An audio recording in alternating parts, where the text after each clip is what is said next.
In the humid autumn of 1858, in the murky heart of Louisiana's sugar country, a patriarch of immense wealth and unspeakable cruelty, Thaddeus Blackwood, was discovered in his dining hall, frozen at his own table alongside two of his most esteemed colleagues. They were not dead, not yet, but were locked within their own bodies, eyes wide with a terror that could not be voiced, a chilling tableau of silent, screaming paralysis. The mystery deepened with the discovery that the substantial sum of gold meant for a business transaction was gone, and more unnervingly, so were the 12 boys who lived on the periphery of the estate, the master's own mixed-race sons, vanished as if they were nothing more than mist rising from the surrounding swamp. The official parish record would later speak of a sudden, virulent fever, a tragic but unremarkable end for men of their station, but the whispers that slithered through the cane fields and the slave quarters told a different story, a story of a debt collected and a justice meted out not by law, but by blood. It was a tale that began not with a dramatic end, but with the quiet, suffocating weight of a life lived under the absolute dominion of one man. Blackwood Manor was not merely a plantation, it was a sovereign nation of suffering, carved out of the cypress swamp by generations of merciless ambition. Its borders were not lines on a map but the reach of Thaddeus Blackwood's cold gaze and the sharp crack of his overseer's whip. The air itself seemed heavy, thick with the sweet, cloying scent of boiling sugarcane, a perfume that failed to mask the underlying stench of sweat, mud, and despair.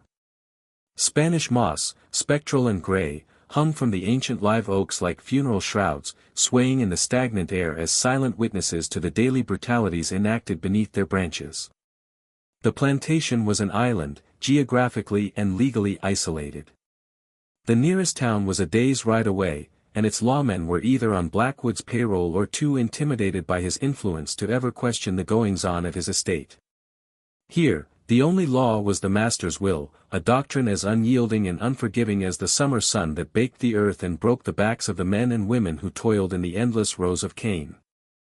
The world outside, with its debates on abolition and the rights of man, was a distant rumor, a fairy tale told in hushed tones by the hopeful and the desperate. Within the confines of Blackwood Manor, the only reality was the unending cycle of planting, cutting, and grinding, a rhythm measured in human misery. The system that governed this kingdom was one of meticulous, almost scientific, cruelty. Thaddeus Blackwood did not build his fortune on sugar alone, he built it on the calculated degradation of human beings, whom he viewed with the detached pragmatism of a stock breeder assessing his herd. Every soul on his land was an asset, catalogued and valued based on strength, compliance, or, in the case of the women, fertility. There was a rigid hierarchy, from the field hands who bore the brunt of the physical labor, their lives often short and brutal, to the house servants who lived in closer proximity to the master's power, a position that offered small comforts but came with its own unique and insidious terrors.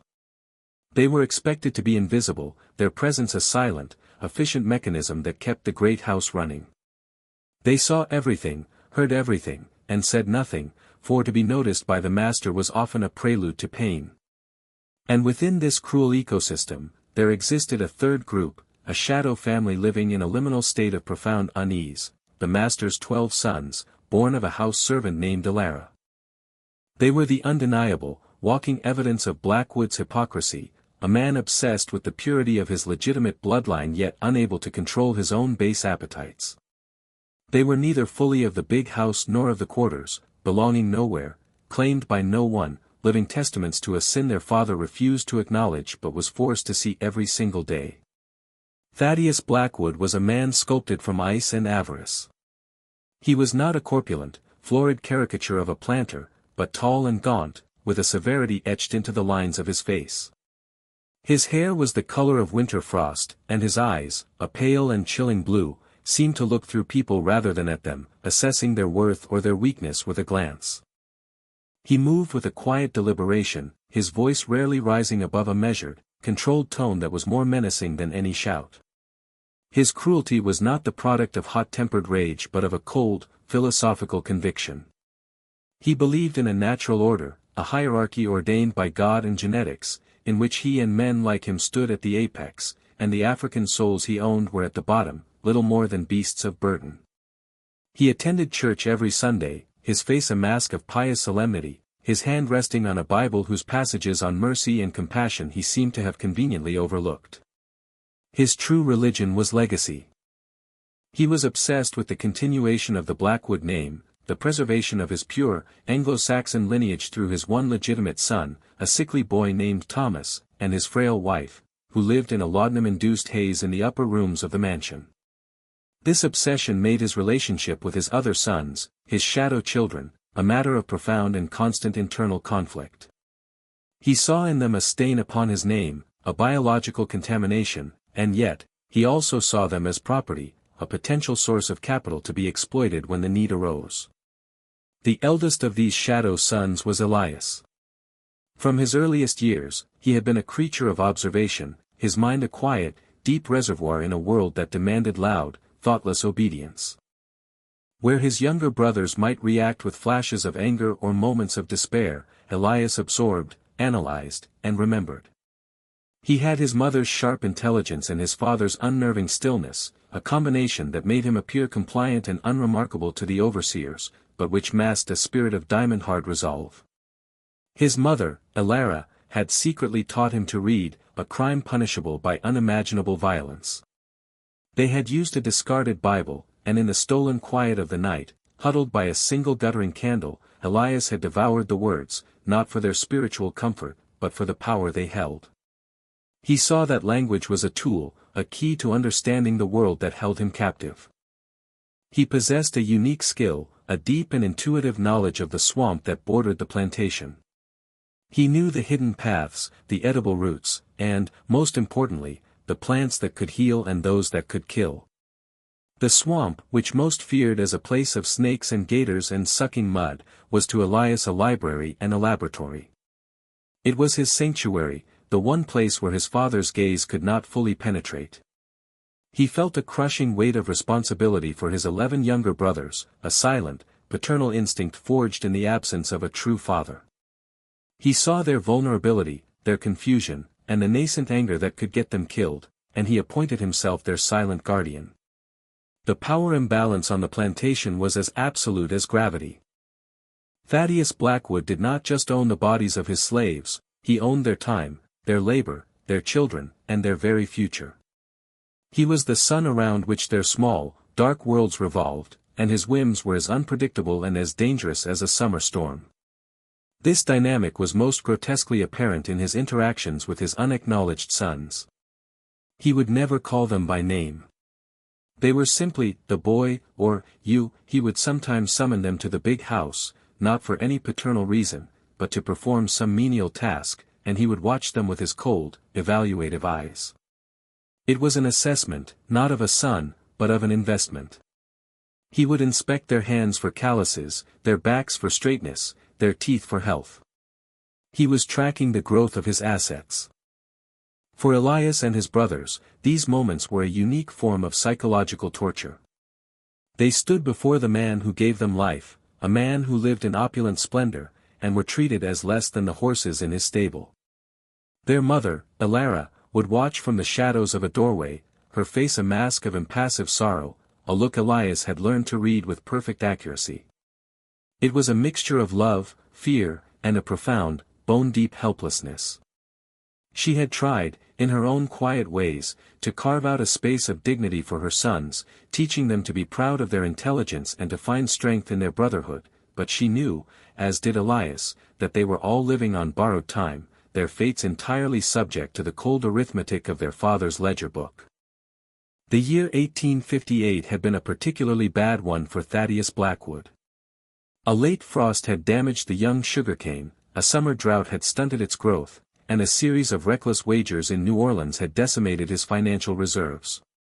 Creditors, who had once been deferential, were now growing insistent. The pressure mounted, and Blackwood, a man who could not tolerate any threat to his authority or his image of invincibility, grew more volatile. His veneer of cold control began to crack, and his casual cruelty intensified. He saw failure in the wilting cane and in the worried faces of his legitimate family. His legacy, the one thing he held sacred, was at risk. He began to look for a solution, a rapid infusion of capital to shore up his crumbling empire. He paced the halls of his mansion at night, his mind a whirlwind of calculations. He sold off a parcel of land, then a prized stallion, but it was not enough. The debt was a voracious beast, and it demanded a larger sacrifice. His gaze, once distant and evaluative, began to fall upon his 12 sons with a new and terrifying focus. They were strong, healthy, and, most importantly, they were unregistered assets. They existed in a legal gray area, his by blood and by law, yet invisible to the official tax rolls. They were pure, liquid profit, waiting to be realized. The final straw was not a single event, but a cold, calculated business decision that Elias happened to overhear. He had been sent to the big house to trim the overgrown wisteria that clung to the veranda, his movements slow and methodical, making him as much a part of the scenery as the climbing vines. Inside the study, the window left slightly ajar to catch a non-existent breeze, Thaddeus Blackwood was meeting with a man whose reputation preceded him. He was known only as Monsieur Gerard, or, in the slave quarters, as the Vulture. Gerard was a trader from New Orleans, a man who specialized in high-value, fancy slaves for the city's opulent markets and, it was whispered, for clients with more specific and brutal tastes. Elias froze, his shears hovering over a purple bloom, as he listened to his father's voice, calm and transactional, discussing the sale of his own children. 12 of them, Blackwood stated, his voice devoid of any emotion. All prime stock. Strong, intelligent. Light-skinned, which Gerard, you know, commands a premium. The Vulture's voice, a gravelly counterpoint, inquired about their temperament. They are docile, Blackwood lied, a hint of pride in his tone. Well-trained. I brook no defiance on my land. They haggled over the price, the words, head, hands, and prime, used as if they were discussing livestock. Elias felt the world tilt, the scent of the wisteria suddenly nauseating. He heard them agree on a price, a staggering sum of gold coin, to be delivered in 2 weeks' time, when Gerard would return with his men to collect the merchandise. Elias remained perfectly still, his knuckles white on the handles of his shears, his mind a maelstrom of horror and a sudden, chilling clarity. It was not just a betrayal, it was a liquidation. They were being erased. That night, in the small, clean cabin that Elara and her sons occupied, a space she fought to keep as a sanctuary of decency, Elias relayed what he had heard. The words fell into the silence like stones into a deep well. His younger brothers reacted with a mixture of disbelief, terror, and explosive rage. Samuel, the second oldest and the most volatile, wanted to act immediately. "We should burn the house down tonight," he hissed, his eyes blazing. "Kill him while he sleeps," the younger boys cried, their fear a palpable thing in the cramped room. But it was Elara's reaction that silenced them all. She did not scream or weep. A lifetime of suppressed pain seemed to hollow out her face, leaving behind an expression of utter devastation. She looked at Elias, her firstborn, the one who carried the weight of the world on his young shoulders. "You must run," she whispered, her voice a thread of sound. "Just you, Elias. You are the fastest, the smartest. You can make it north. You can be free." Her words were a plea, a mother's desperate attempt to save at least one part of her heart. But Elias looked at his trembling brothers, then back at his mother's broken face. He saw the path she offered, his own survival, paid for by the abandonment of everyone he loved. And in that moment, something inside him shifted. The years of quiet observation, of suppressed rage, of patient endurance, coalesced into a single, unbendable point of resolve. He shook his head, slowly but with absolute finality. "No," he said, his voice quiet but resonant with a new and terrible authority. "We do not run. We do not scatter. We stay. And we will be the ones who settle this account." The decision was made. He would not be a victim fleeing in the dark. He would become an agent of justice. The 2 weeks that followed were a masterclass in deception and meticulous planning. On the surface, nothing changed. Elias went about his duties with the same quiet efficiency as always, his face an unreadable mask of subservience. The overseers, accustomed to his docile demeanor, paid him no mind. But beneath the placid surface, his mind was a whirlwind of activity. Every waking moment was dedicated to the plan, a plan that was forming in the crucible of his cold fury. He transformed from a passive observer into an active spy. He used his knowledge of the plantation's hidden architecture, the service corridors, the forgotten crawlspaces, the network of paths through the cane fields and the swamp, to become a ghost. He was everywhere and nowhere. He watched his father's every move, noting the precise time he took his meals, the route he walked to the sugar mill, the nights he drank too much brandy and paced the veranda, muttering to himself about debts and legacies. He became a student of his father's weaknesses. He noted Blackwood's deep-seated superstitions, his fear of snakes, and his paranoid insistence that his food be prepared by Elara and Elara alone, the one person he trusted not to poison him, a trust born not of affection but of the belief that she was too broken to ever defy him. During this period of intense surveillance, Elias's resolve was not weakened but fortified by fresh evidence of his father's depravity. While cleaning his father's study, a task he had been assigned for years, he used his knowledge of the room to find what he had long suspected must exist, a hidden compartment in the desk. Inside, he found not just ledgers of debt, but a collection of personal letters and a private journal. With trembling hands, Elias read his father's precise, elegant script, and a new dimension of horror unfolded. The journal was not a record of plantation business, but a cold, detached chronicle of human cruelty. Blackwood detailed the experiments he conducted to determine the limits of a field hand's endurance, the casual brutality he meted out for the smallest infractions, and, most chillingly, his philosophical justifications for it all.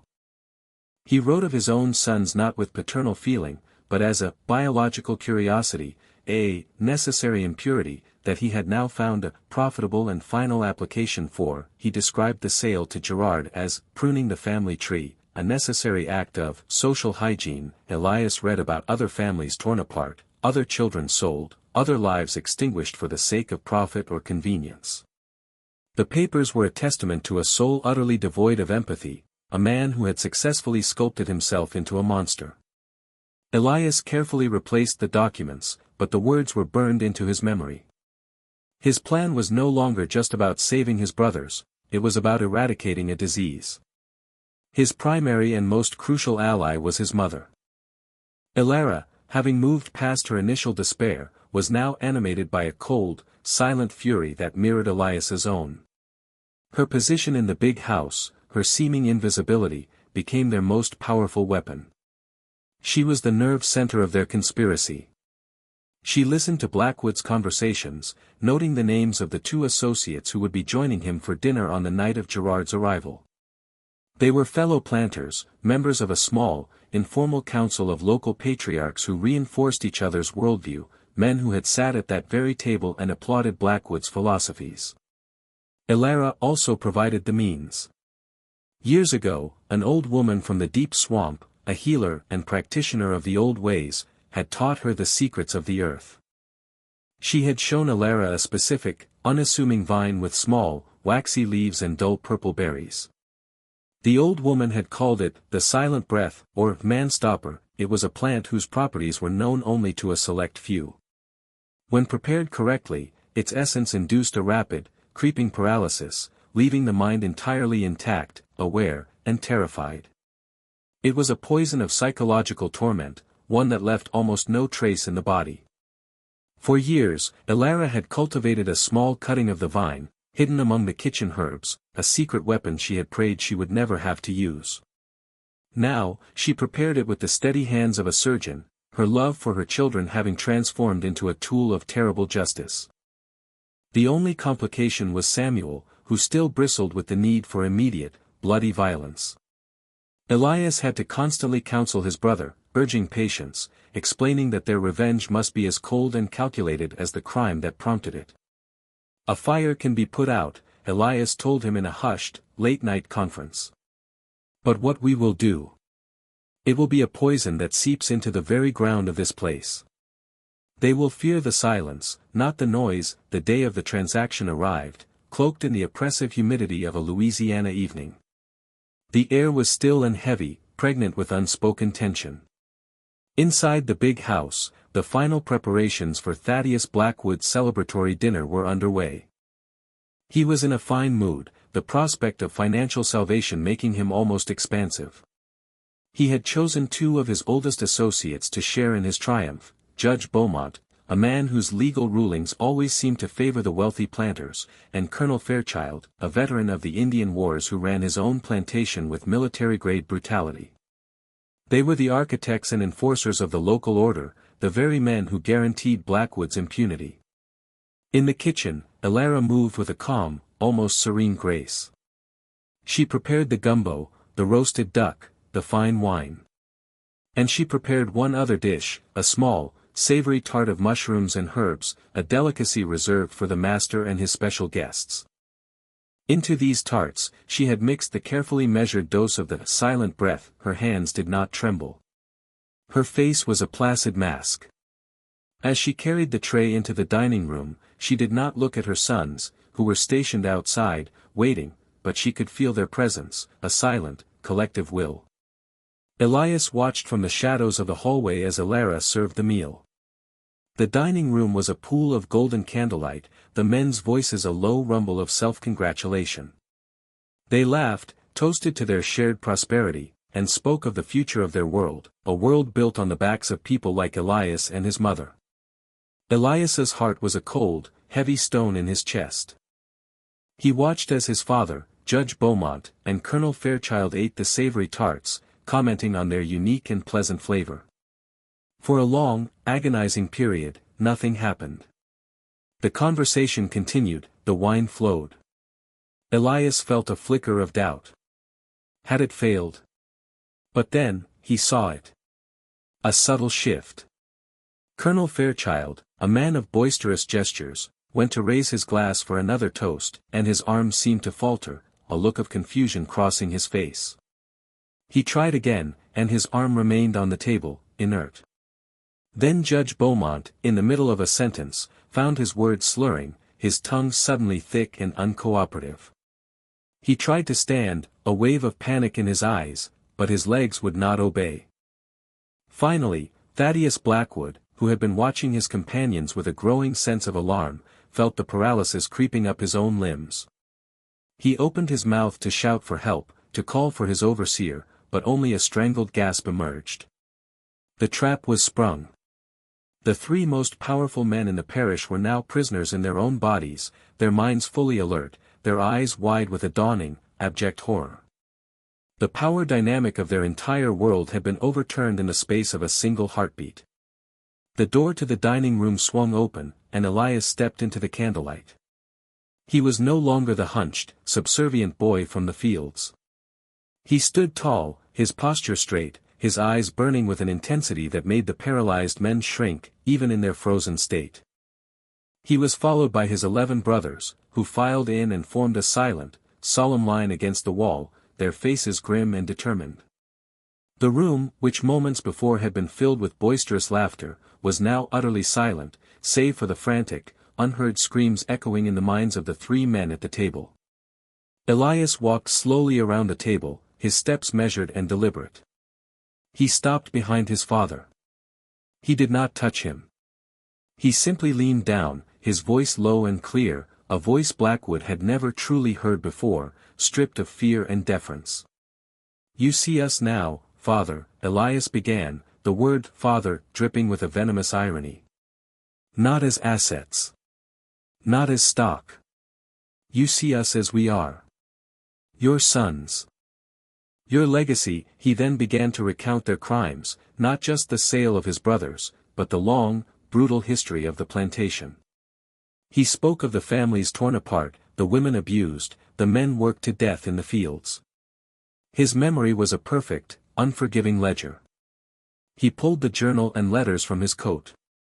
"You thought your secrets were safe," he said, and he began to read aloud Blackwood's own cold, calculating words, forcing the man to listen to the unvarnished truth of his own soul.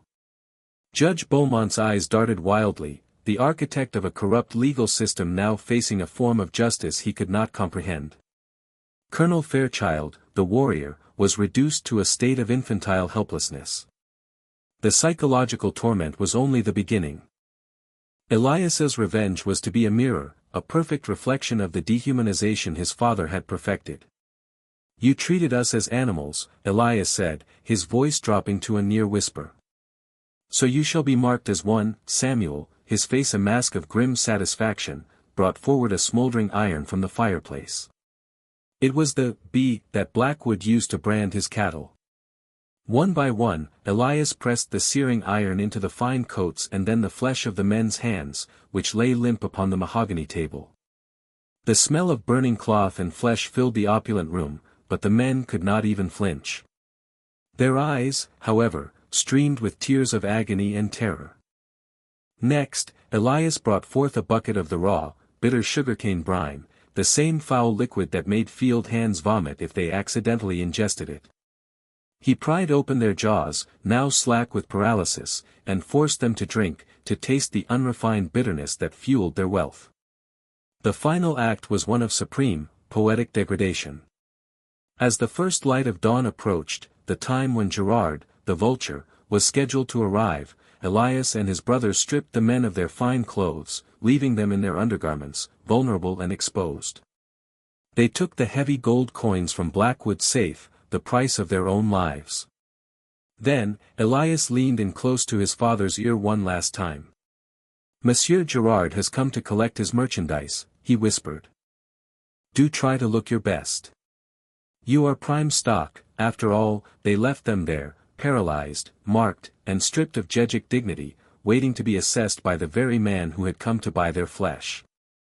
They would be found, not as masters in their home, but as speechless, terrified pieces of property, the ultimate embodiment of the system they had created. Monsieur Gerard arrived as the sun was casting long, eerie shadows through the live oaks. He was a man accustomed to the brutalities of his trade, but nothing could have prepared him for the scene in the dining hall of Blackwood Manor. He found the three men, naked to their undergarments, slumped at the table. Their eyes, wild with a lucid terror, followed his every move. A strange, acrid smell, the scent of burned flesh, hung in the air. The branding mark on Blackwood's hand was unmistakable. The house was deathly quiet. There was no sign of the 12 boys he had come to collect, no sign of the house servant Alara, and, most alarmingly, no sign of the gold he had paid. Gerard, the vulture, was a pragmatic man, not a sentimental one. He saw not a human tragedy, but a business deal gone catastrophically wrong. He backed away slowly, his mind reeling. This was not a simple robbery.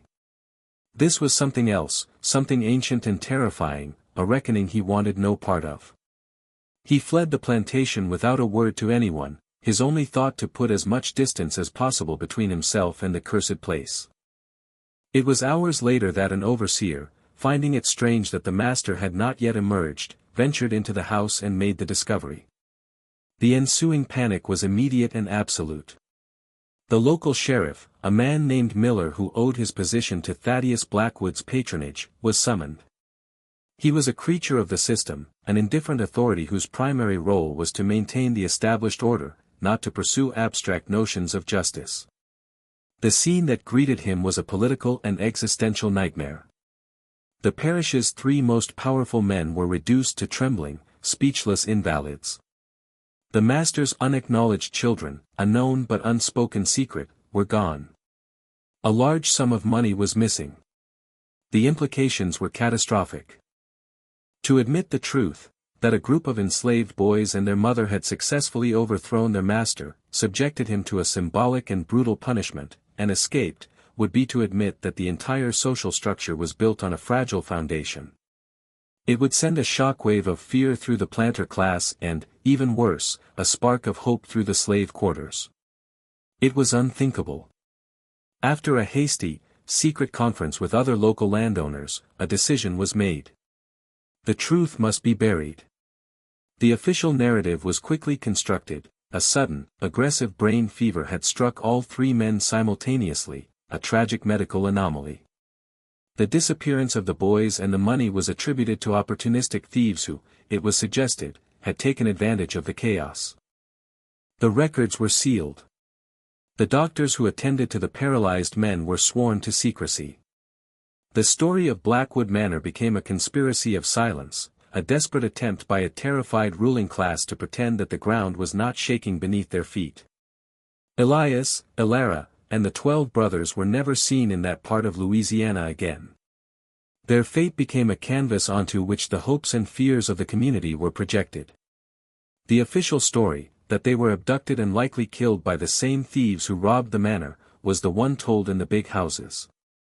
But in the quiet of the slave quarters, a different story took root. It was said that Elias, using the knowledge of the swamp he had cultivated since childhood and the gold he had reclaimed, had orchestrated a masterful escape. He had a plan not just for revenge, but for survival. Some said they had a boat waiting on a remote part of the coast, which took them to Cuba or Haiti. Others whispered that they had traveled north, following the drinking gourd and the secret paths of the Underground Railroad, using their light skin to pass as white when necessary. The most enduring legend, however, was that they had simply vanished into the deep cypress swamp, creating a hidden, self-sufficient community, a free settlement known as a Maroon Colony, in a place the white man feared to tread. Elias, they said, became a leader, a ghost who would occasionally emerge to help other runaways, his presence a rumor and a promise. Their fate remained ambiguous, a mystery that only enhanced their legendary status. They were not victims, but fugitives from a criminal system, their freedom purchased with cold, calculated audacity. The immediate ripple effects of the Blackwood incident were not recorded in any official history, but they were palpable. A wave of paranoia, a cold fear, as one planter wrote in a private letter, swept through the region. Masters who had, like Blackwood, fathered children with their slaves began to look at their own shadow families with a new and potent mixture of guilt and terror. They saw potential assassins in the faces of boys who served them at table, potential poisoners in the women who cooked their food. The quiet subservience they had always taken for granted now seemed like a mask, hiding unknowable thoughts and resentments. Several planters, in a fit of panic, sold off their mixed-race children, not for profit, but to simply be rid of the perceived threat. Others increased security, hiring more brutal overseers and creating stricter rules, but this only deepened the chasm of mistrust. The power dynamic, while legally unchanged, had been psychologically altered forever. Elias had not just punished 3 men, he had planted a seed of doubt in the minds of an entire class of oppressors. He had reminded them that their power, which seemed so absolute, was contingent on the continued submission of those they brutalized, a submission that could no longer be guaranteed. The silence of the enslaved was no longer heard as compliance, but as a threat. In the years that followed, the story of what truly happened at Blackwood Manor became a legend, an essential piece of oral history passed down in whispers from one generation of enslaved people to the next. Elias was given a new name, the Ghost of the Canebrake, or sometimes, the Judge of the Swamp. He became a folk hero, a symbol of righteous, intelligent, and successful rebellion. His story was a counternarrative to the master's propaganda of black inferiority and passivity. It was a tale of a boy who had used the master's own tools, his logic, his methodical planning, his obsession with ledgers and accounts, against him. The story was a source of inspiration, a reminder that the system was not monolithic or invincible. It taught a powerful lesson, that the most oppressed, the most invisible, could be the most dangerous, for they were the ones who saw everything. The tale of the 12 brothers who refused to be sold, who instead seized their own freedom and brought their creator to ruin, became a foundational myth of resistance, a spark of light in a world of profound darkness. His individual act of retribution was woven into the fabric of a larger, collective desire for freedom, a story that would fuel the spirit of those who would later engage in larger, more organized rebellions. Historians, looking back, can see the Blackwood affair not as an isolated anomaly, but as a symptom of a deeply diseased system on the verge of collapse. It was a prelude to the larger, national bloodletting that was to come. The desperate cover-up by the local authorities was a microcosm of the entire South's denial, its attempt to preserve a way of life that was morally bankrupt and unsustainable. Decades later, when the parish courthouse records were unsealed, historians found the brief, sanitized account of the deaths of Blackwood, Beaumont, and Fairchild. But they also found a notation in the margins of the coroner's private log, a single, cryptic sentence scribbled in a shaky hand: "They saw their judgment, but could not speak of it." This small, human crack in the official edifice of lies served as a quiet confirmation of the legend. The event at Blackwood Manor was a tremor, a warning of the earthquake to come, a demonstration that a system built on such profound injustice contained the seeds of its own violent destruction. It was a testament to the fact that when legal and moral institutions fail to provide justice, new, more terrifying forms of justice will inevitably arise from the shadows. In the end, the legacy of Elias and his brothers is a meditation on the nature of memory and power. The official histories, written by the victors and the powerful, recorded a convenient fiction.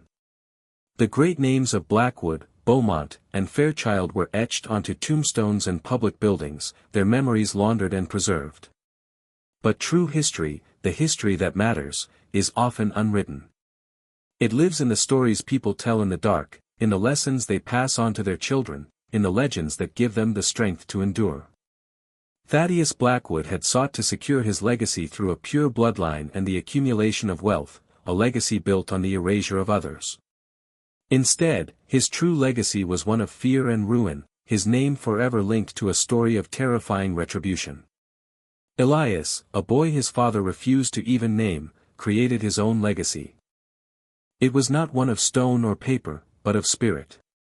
He proved that power built on cruelty is a fragile house of cards, and that those who are rendered powerless, who are treated as objects, possess the most potent weapon of all, the power of witness, the power of memory, and the power of a justice that, once awakened, burns slower and more completely than any fire. As the old folks would whisper when they told the tale, finishing with the words Elias was said to have spoken to his mother: "He measured us in gold. We will pay him back in silence." And it was that silence, the silence of three powerful men frozen in terror, the silence of a truth that could not be spoken aloud, that ultimately echoed the loudest.